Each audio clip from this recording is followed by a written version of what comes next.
Alright everyone, welcome back to part 6 of my playthrough of Call of Juarez Gunslinger. We had just taken out Henry Plummer and went through one of my favorite levels in the game, which is the gold mine. The boss fight I'm not a huge fan of. I mean, there's not a whole lot of places where you can hide, and he's always up high, and you have to shoot him, and he's constantly chucking dynamite at you, and he calls in his boys when he acts like a pussy, when he can't, hang with me, but then I kill them, and then I shoot his dynamite at the air, and then I kill him, and then it's just not really a fun boss fight in my opinion. There are better boss fights. But anyways, let's move on to the next level.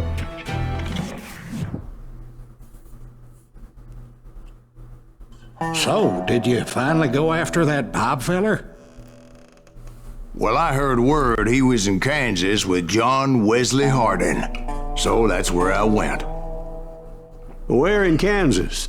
Abilene. Why do you ask, Ben? No reason. Was Hardin as fast as Ringo? Ringo was fast, but John Wesley was as fast as the devil himself.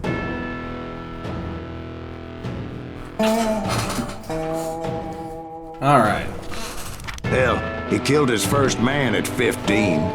From that day forward, he had a price on his head and wouldn't back down for nobody, not even Wild Bill Hickok himself.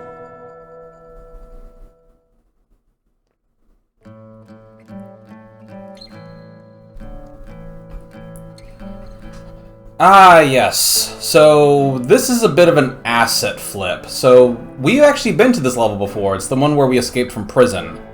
And they're going to do this quite a bit throughout this game, where they're going to flip some assets, and we'll visit certain areas more than once.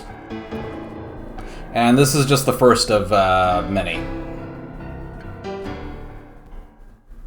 I dodged death many a time, and that night in Abilene was no different.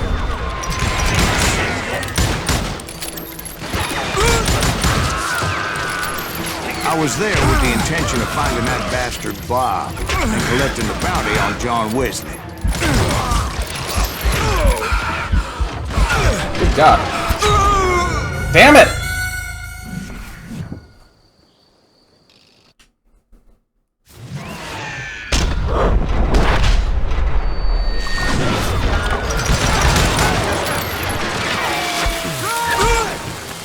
Yeah, suck it, boys. Shoot him! I thought the Texas Rangers got Hart. Yeah, that's what they want you to believe.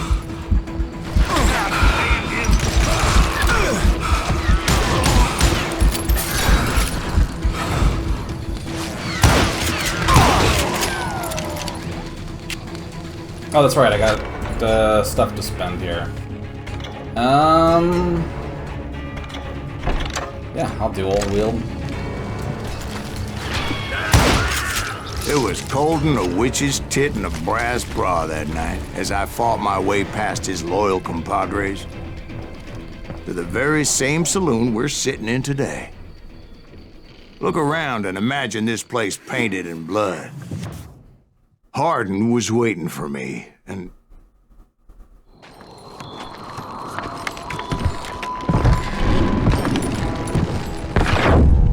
wait, I'm jumping the gun here.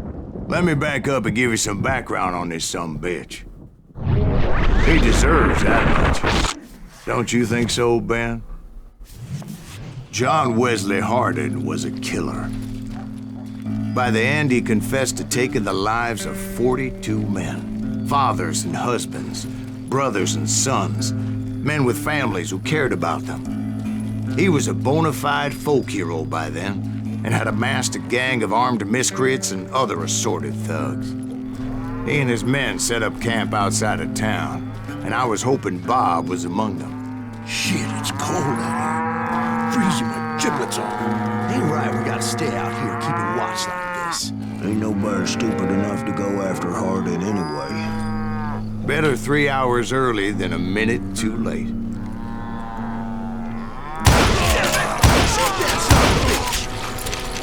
They didn't ask why I was there. They knew, as most of them were wanted as well. I figured Hardin was here somewhere, but to get to him, I'd have to get past his gun hand. I had to spill a lot of blood to find out Hardin wasn't in that camp. He was carousing in town with his closest friend. Hardin's boys apparently didn't want me to reach the bull's head. Some were hightailing it into town to inform their Jefe of my unwelcomed presence. Jefe? Tell Hardin someone's coming for him! Stop that bitch! Where you at, bitch? Let the boys know we got another law dog. Where the hell are you?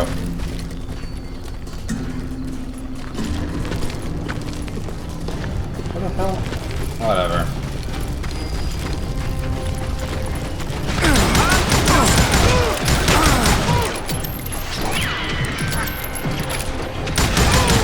I wondered if Bob was among them.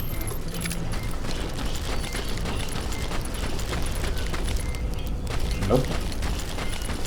No, he is not, sir. No, he is not. And I steeled myself for the fight ahead. For as good as I was, deep down I wondered if John Wesley wasn't just a little bit better. Before I could test my mettle against Hardin, however, I would first need to dispatch his cadre of hired God, I hate those things. They always catch me off guard. Most of these degenerates were beyond redemption, but John Wesley might have been a different story. I didn't learn until later that that night was in fact his birthday celebration. He's out of here.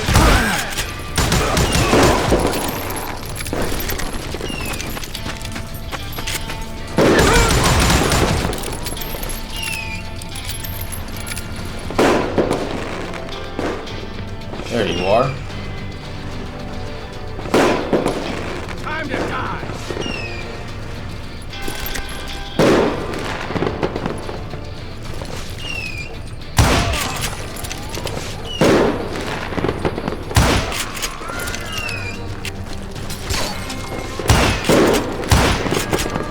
Come on, there you are.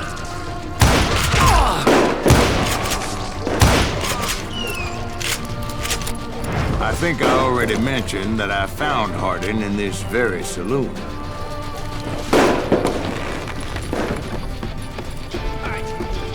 Well, I'm not going in through that way.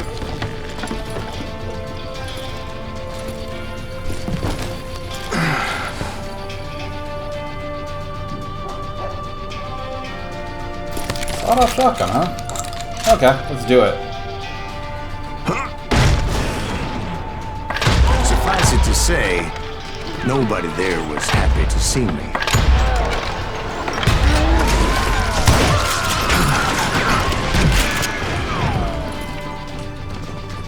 Watch where you shoot.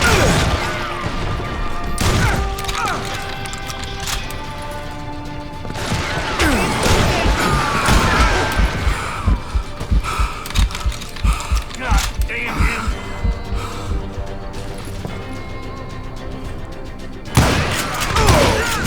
In fact, I felt a certain hostility. Got it.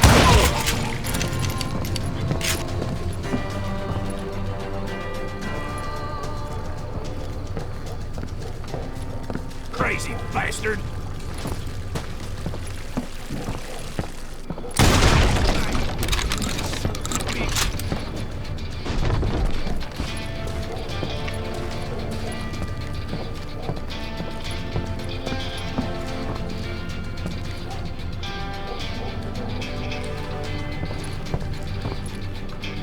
I'll take the Ranger over this any day.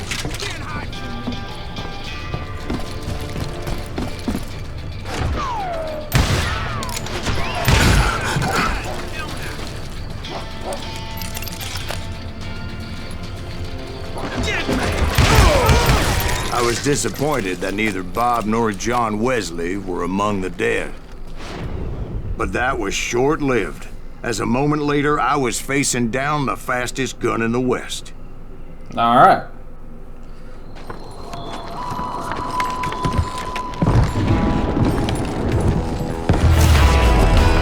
First kill at 15. Kill the man for snoring. And 40 more for breathing. Jesus Christ, dude. That's a lot of people you've killed. I felt a bolt of adrenaline. Or maybe that was fear. He was well known for his tricks, and I knew I'd need my own if I was ever to defeat him.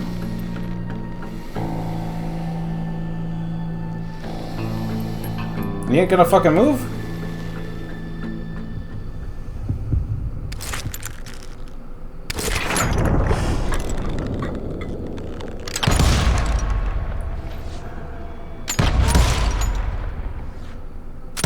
That man was faster than greased lightning. But being inebriated as he was, he didn't count his shots. And now, he was at my mercy. What the fuck just So happened? he didn't die? No, I sent him to prison. Years later, after he was free, some restless Avenger took his life. Shot him in the back in a saloon just like this one. Anybody up for another beer? Ben? Alright. And there goes part 6. Yeah, that was a bit of a short one. I mean, they're all short levels, to be honest with you. Again, $20 game. It's not a very long game, and I chose this specifically to bolster my content for while I stream Deus Ex, which is going to take me much, much longer to get through. But yeah. This was part 6, and join me for part 7. Thank you guys. Love y'all. Bye-bye.